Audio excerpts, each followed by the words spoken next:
Hey everyone, so I've never really done a voiceover for any of these videos, but this is one of my paintings that I did. I wanted to draw Cassie from Euphoria because, like everyone else, I became obsessed with Euphoria, so I wanted to draw or paint something from it. And I decided on this pretty scene with Cassie where she was surrounded by all the flowers. I think it was during her birthday party or something. I do not remember. Like most of the characters in Euphoria, I do not remember what happened to me yesterday morning.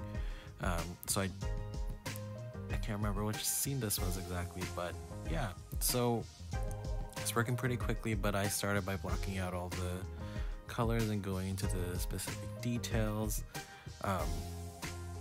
I spent a particularly good amount of time working on her face, even though it's not really perfect likeliness. I was trying to get, I was working on it. This was a study, but a lot of the times I mess up the shape, so you're gonna see me reorient her head. Look, I was going off of the reference picture I was using, and this was a good challenge because a lot of the colors were very muted and the same, so it was a good study for me. And so now I'm just putting in the braids, the neck, and the hair, and I'm pretty much going back and forth. I spent an obscene amount of time just working on her face because that was the main focus of this painting.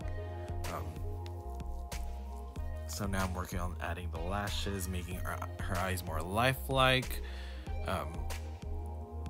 Yeah, my process is typically just sketching, painting it out, but this time I used a reference, which I do not do too often.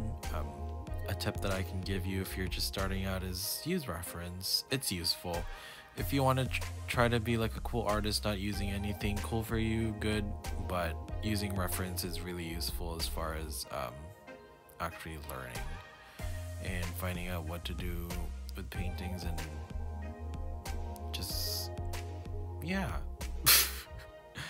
Oh, God. If you're thinking right now, wow, this guy doesn't know what he's talking about, you're absolutely right. I've never record voiceovers. I feel like at this point I was satisfied with her face, so I'm mainly working on the hair now. For this hair, I was trying to go into detail with, like, especially her braids and how her hair is pretty specific. Now I am actually blocking out the shapes, making her hair look more like how her hair is supposed to look, instead of just a basic silhouette. So I'm trying to get that braid in. I really wanted to put focus in her eyes and make her look like she's very beady-eyed and like about to cry. I guess I went back to that, and I'm getting all those details in.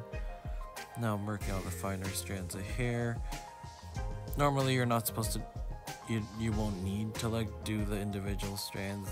Instead you want to define that shape and just like fill it in. No, that's a bad tip. Don't listen to me. I'm just rambling at this point, but if you're still here, good job. Now I'm adding on the flower background.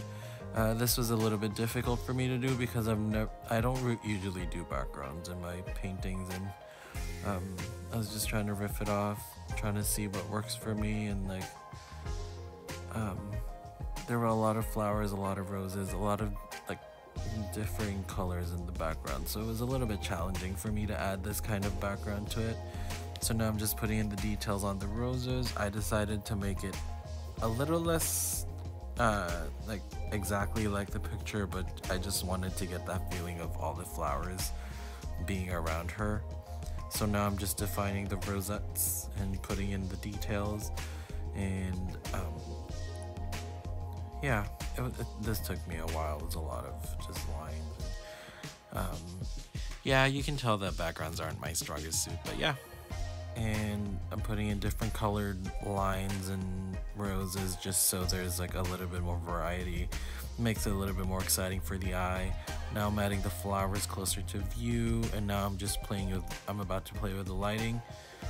I tried to do an animation type of thing because I liked how it looked, but this is how it went.